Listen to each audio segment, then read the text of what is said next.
Hi everyone.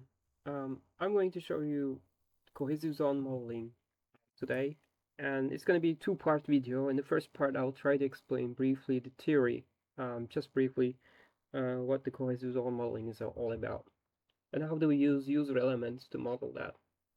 And then I'll move on with the demo.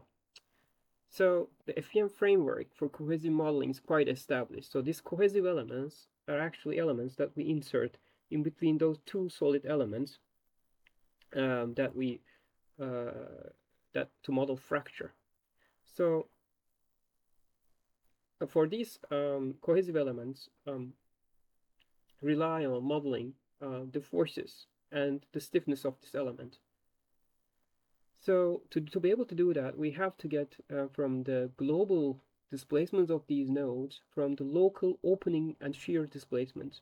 So there's a transformation, this capital theta, that does for every finite element, for a different kind of finite element, we have different transformation that takes into account these degrees of freedom and finds these displacements normal to the mid-surface in a three-dimensional case of an element.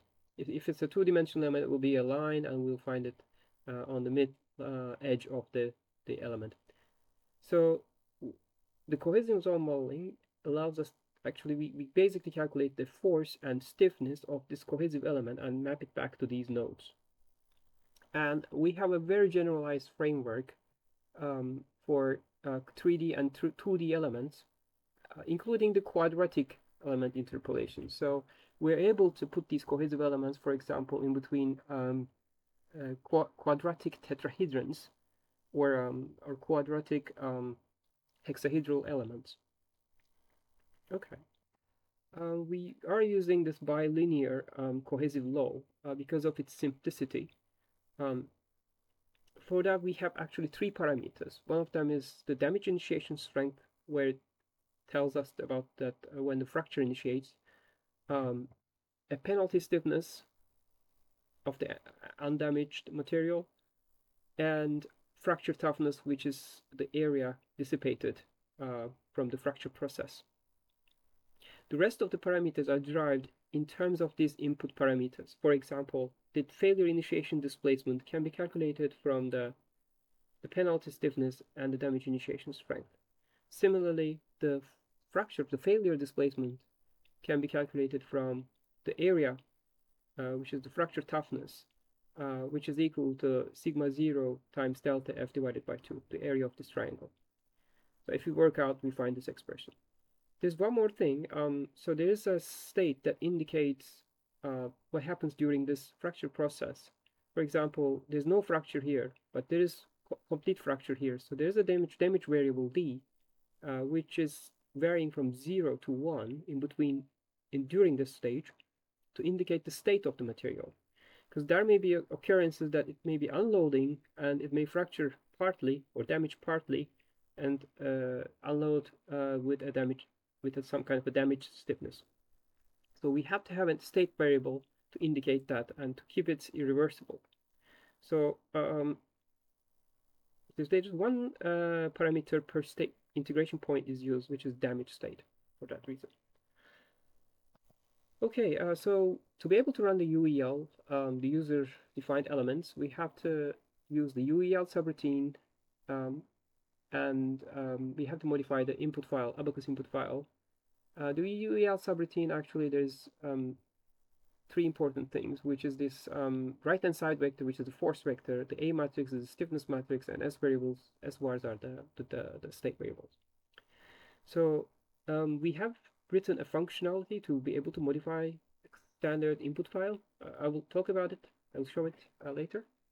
Um, in that, there is a line that we enter the user element type, and we define this. So for example, this is a case where we have a linear 3D brick type of cohesive element, which also uses the same type of solid elements. So for example, this is a user element with 8 nodes, and this is a standard um, like type, it's U1, and it has properties of 9. I will explain on the next line. And it's a three-dimensional element, so coordinates are equal to 3. There are variables, so this is done with Gaussian integration.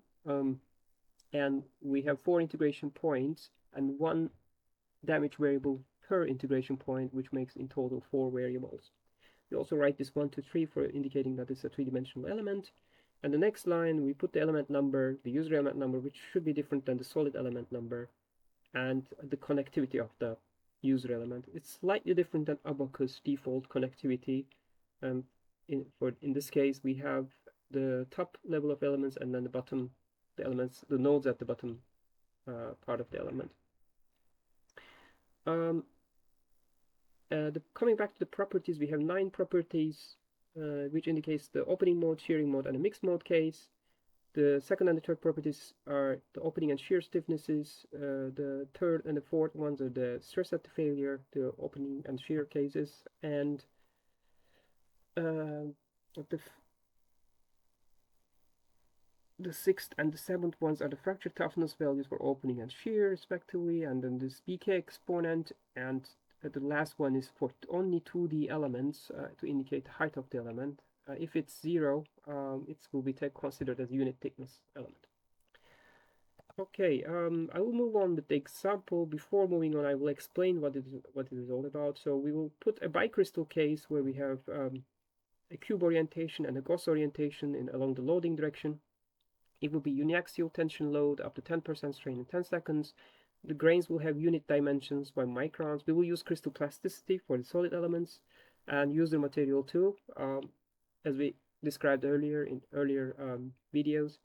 And we will use 1 element per grain for simplicity, C3D8 type of solid elements.